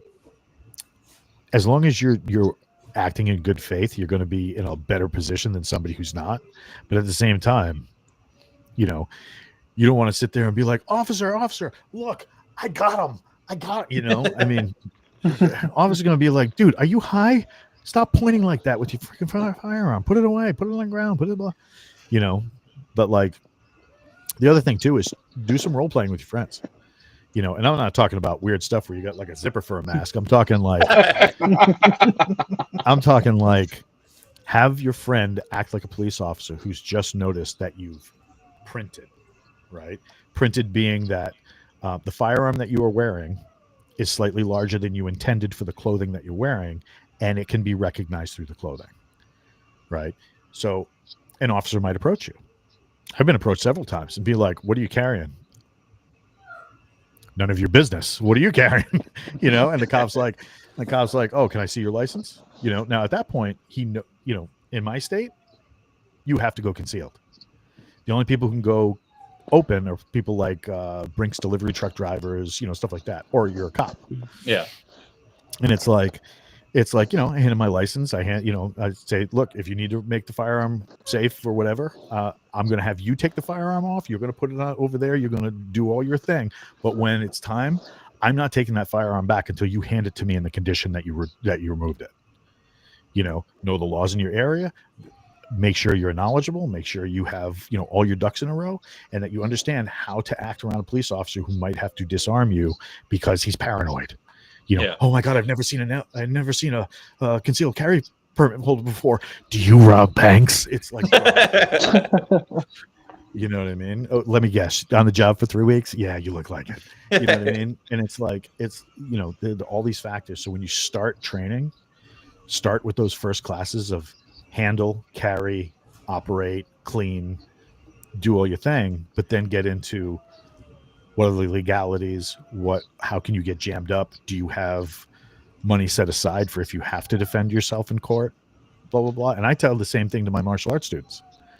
I'm like, look, if some guy gets froggy in line at the checkout at the 7-Eleven and you have to rear naked choke this fool, number one, make sure you do it properly so you don't crush a trachea. Number two, were you justified in doing what you had to do? Or could you have called a cop?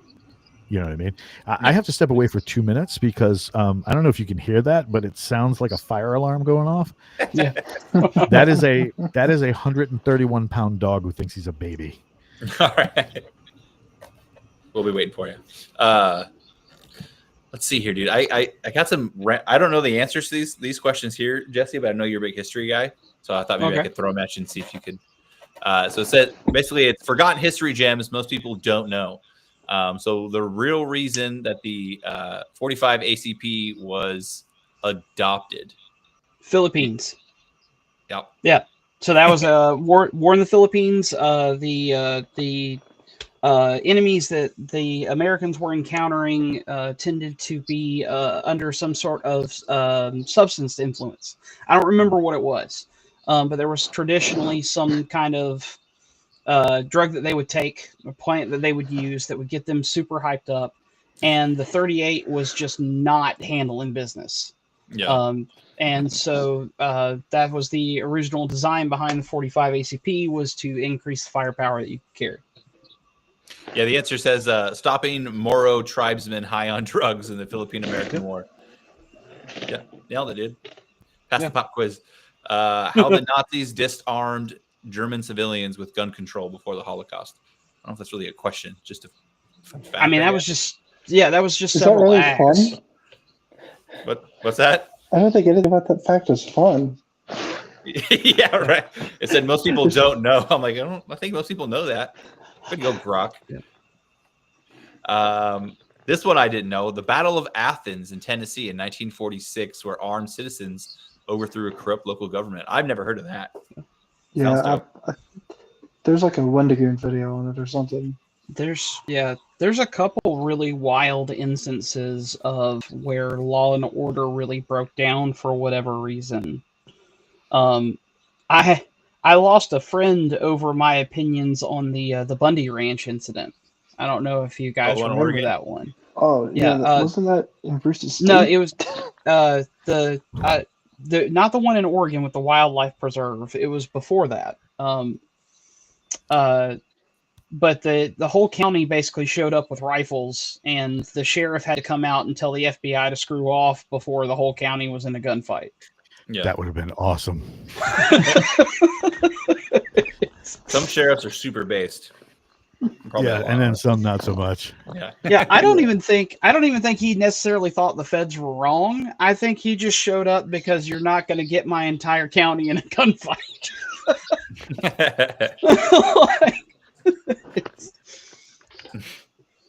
What else you got?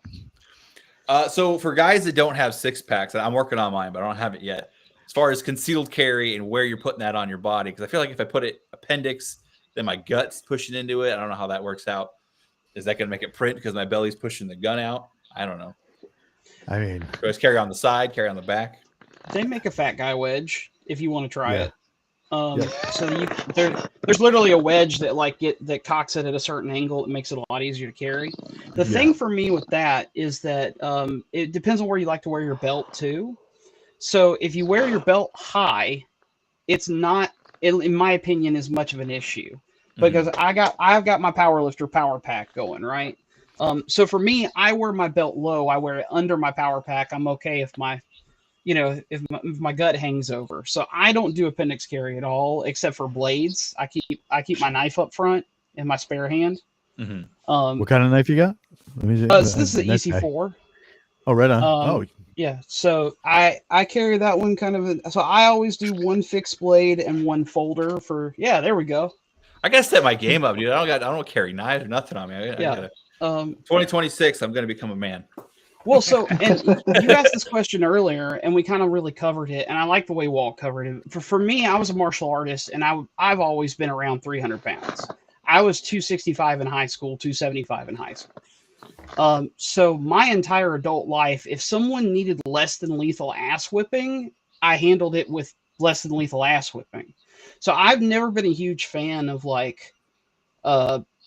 mace or pepper spray or anything like that. I never got trained with any of that stuff, so I didn't carry it. If I needed just to make someone go away, I could just break their nose. Like it was a different, but that's for me, my personal setup. Other people don't have that option. And then you run into a stray dog, you can pepper spray the stray dog and not kill the dog.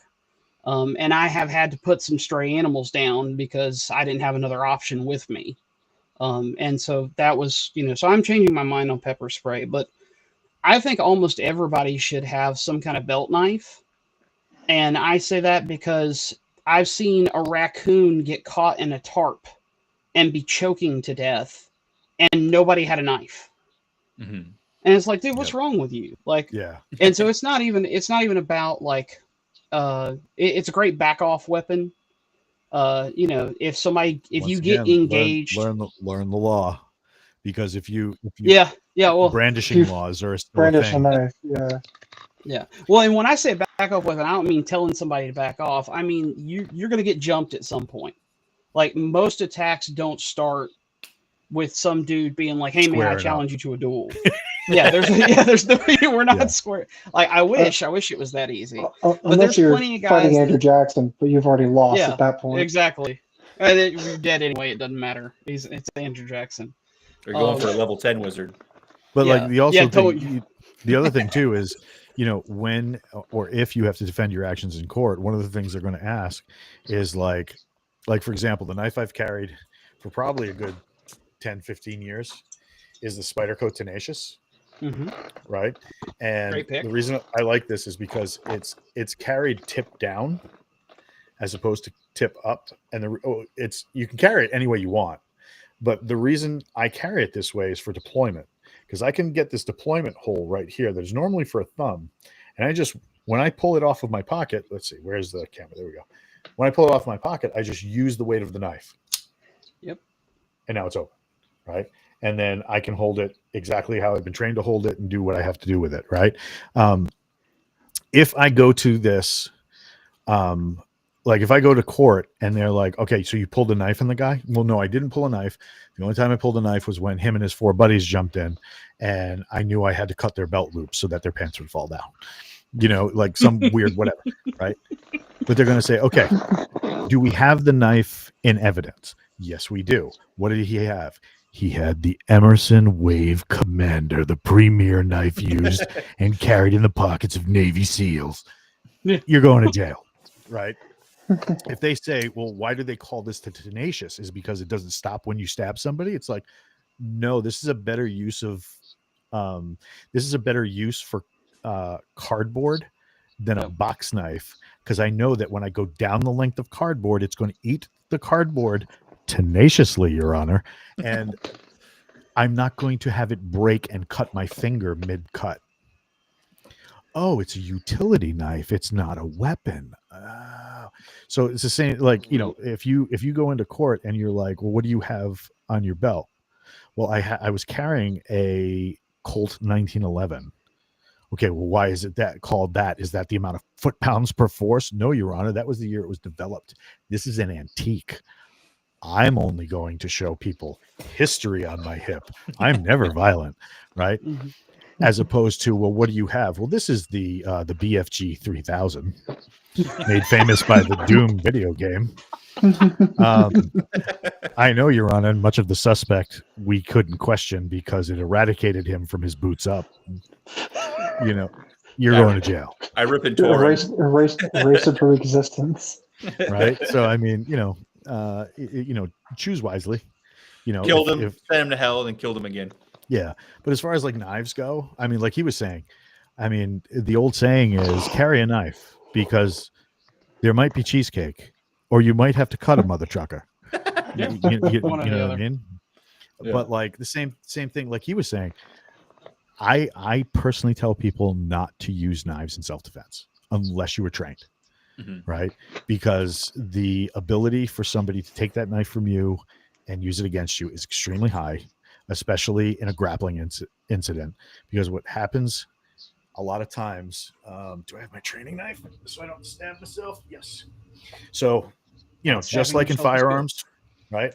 We have the Spyderco Tenacious, and we have the actual trainer, right? Same type of knife. So if I'm sitting there and I'm grappling with somebody and all of a sudden I get crunched and I know I need to force this hand out, if I'm not trained properly in order to do that, I might lose the knife to try and grab the shirt and push up, as opposed to somebody who's trained like I am, where I leave these fingers off the blade. I'm going to curl into the fabric, and while I'm moving the fabric, I'm also cutting him. And I don't have to stab him, especially if I'm moving fabric around the collar, right? A small cut here, face bleeds like a sieve. It's a non-life-threatening injury that freaks people out, that does this and that. Now, are you going to get that? You better train a long time to do shit like that, right? But the idea is, what are you going to spend the time learning? Are you going to spend the time learning a little bit of grappling so you can get away? Do you guys, Jesse might know this. Tyler, did you take combatives in the Army? Yeah, we had to do level 1, and then level 1. I helped up. Yeah, and then we didn't do level 2, but we did take boxing lessons in Afghanistan. All right, so because you know what a shrimp chaplain is. was yeah. So you might have to shrimp away from a dude to create space to reach that firearm in your hip, and then make things happen. Are you going to waste 100 hours of training with a pocket knife? Or are you going to waste 100 hours of training learning how to shrimp properly, create space, and then, you know, give him an enema via 45 caliber? Well, and to quickly explain the shrimp for anybody that doesn't do combatives, the shrimp is a maneuver with basically with your hips that allows you to generate space when you have anybody basically squared up or within your guard. Is the easiest way to put it. And it's basically retracting your hips for a moment to generate that space, and then being able to tweak left or right with them to generate power. And so shrimping, actually, even though it seems kind of like a retreating motion, it's extremely powerful. It can let you flip people over. It's how you get to your arm bars and things like that into the arm bar when those things occurs. It gives you space to work. So you were talking earlier about preferred ways to carry, right? And like, for example, say you don't want to go appendix. You want to go another way, right? Right there, I just put something on your screen, right? Wearing an oversized button-up shirt. Now, you don't have to nerd it out and keep it all the way up to the collar and basically strangle yourself like this guy, right? But a large jacket, windbreaker, button-up shirt, you can side carry very easily as long as you're not carrying something like you know, something huge that's suppressed, you know, open flannel. As long as a big flannel, like a big thick flannel, right? You know, especially in the Pacific Northwest where it gets kind of cool, rainy, and that's kind of common, right? And now you just look like everybody else, you know.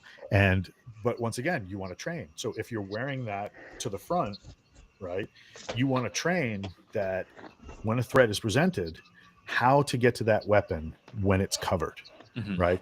Some people take their thumb and they just ride back. They grab the shirt, the open part of the shirt here, and then fold their hand in and do. Some people just grab it their fingers and fold, as they transition to the main hand to get that weapon. There's 100 different, everybody's got their own preferred method, but like the idea here is look like everybody else. So nobody knows you have a firearm. You know what I mean? Yeah. So, that's something to consider. I did. Yeah, that's one-handed for drawing, but that's because I had a young son, and I bring that up for you, Bruce, because it's really important to remember. Like, you may have to carry your kids. Yeah. God forbid, you may have to carry your wife, but that's a fitness conversation more. But you may have I squat. I can handle my grocery. Yeah, you're at the grocery store. You got a little dude on your hip, and some issue happens. So I did a ton of like one-handed. Like I almost do one-handed off reflex, but that's how minute this gets. Is your personal. When I taught martial arts, that's how I had to teach everybody. And about like what I know, it's about what's your body type, what's your aggression pattern, what's your, what's your first instinct when something happens. There's dudes that get hit and immediately get aggressive, and there's dudes that get hit and immediately back up. And that depends on what kind of fighter you are. It's not to say you're not a fighter if that's your reflex. You're just not. So you have to consider all of those things when you consider stuff like this.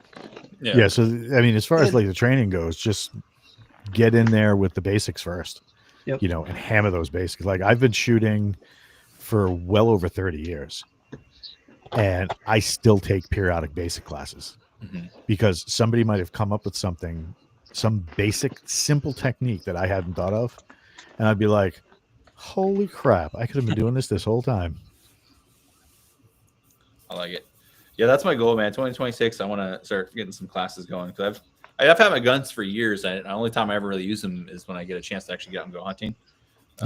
So, and with my pistols, that means basically I never really use them because I'm not hunting with my pistols.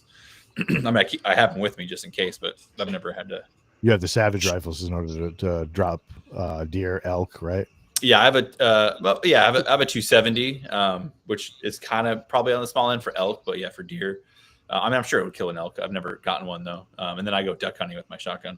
Nice. That was the first Savage guy. rifle My for Winchester. savages. That's right, dude. Let's see. It's almost 9 o'clock here, so we've been about 2 hours. Ow! Yeah. I was about to add on to the conversation with like the training and stuff. You need to know like what your processes for that are going to look like. Like me and my wife have a code word because my wife likes to ask questions. And if I'm like, hey, we need to do this right now, she's like, what? Why? Like we have a code word. I'm not going to say it over the fucking internet. But like when I give that word, it's like, all right, debate's over. You're done asking questions. You're just doing this. Yeah. Dude, that's funny you say that because we were driving when I was in the Navy. We were driving on we took a vacation to Tahoe, and we were driving through the mountain roads. And I was right. I think I was a little buzzed. That's why I wasn't driving. And so I see there's a car in front of us, and then a truck and trailer, like a boat trailer, in front of that car. And I see the friggin' the trailer wheel start bouncing next to the trailer. I tell my wife, I'm like, slow down. Like no one else is slowing down yet. But why? Yeah, she's like, well, why? I'm like, slow the fuck down, dude. And fortunately, she did listen to me in time to dodge the bouncing trailer tire. Yeah, those got a little bit of juice behind them. Yeah. Yeah. But yeah. You guys got anything else before we wrap up? I hope I have been a good guest. Oh, dude, awesome guest. Oh, awesome guest. Agreed. Now I'm just super anxious to find out what this Aliens tribute book is. If you got 5 minutes after you shut the shutters, we'll give you a taste. Absolutely. Alrighty, chat. Mallory, if you're still awake, thanks for joining. Sparky 204. Thanks for the Mallory's shout probably out. asleep downstairs. Nice. Yeah. Well, Walt, thanks for coming on, man. Thank you for having me. Very educational. I need to step up my. Anytime. Just my hit me up. Yeah, let me know. I can either be on a show or I could be on a phone call. Either way. Or we do some hell diving because yeah. Dude, let's do some hell diving. I'm down. I think there's only a couple days left on the current major order, so I think let's do it. We gotta do it for Super Earth. Dude, for freedom and liberty. Yeah. Jesse, do you play Helldivers? I can't remember last year. I do. I'll have to see how well my my connection handles it. Gotcha. But I'm more than happy to jump in. I got to update the game. It's probably hadn't updated in 3-4 months. I've been playing the crap out of Doom: The Dark Age. Yeah. Or Dark Ages like that? or whatever. Oh, You like great! It's they got rid of the super complicated glory kills for the most part, but it speeds up the pacing of the game a ton. And this is like if you enjoyed Doom or Doom Eternal, like the 2016 version, where 2016 is my shit. Yeah, the feeling of like once you learn how to play the game, you're the Doomslayer, and it's like, oh, okay, cool. Like you're the predator in this situation. That is 100% perfectly preserved in this game. I walk into a situation and I see like the biggest, nastiest bad guy in the game, and I'm like, "Whoa, hey buddy, didn't know you were standing there." Like it's not, and then it's just a matter of figuring out the combat puzzle. I highly recommend. 10 out of 10. Oh yeah, Legit. Cool. All right, well, Walt, thanks for coming. Thank you for having me, guys. Appreciate you.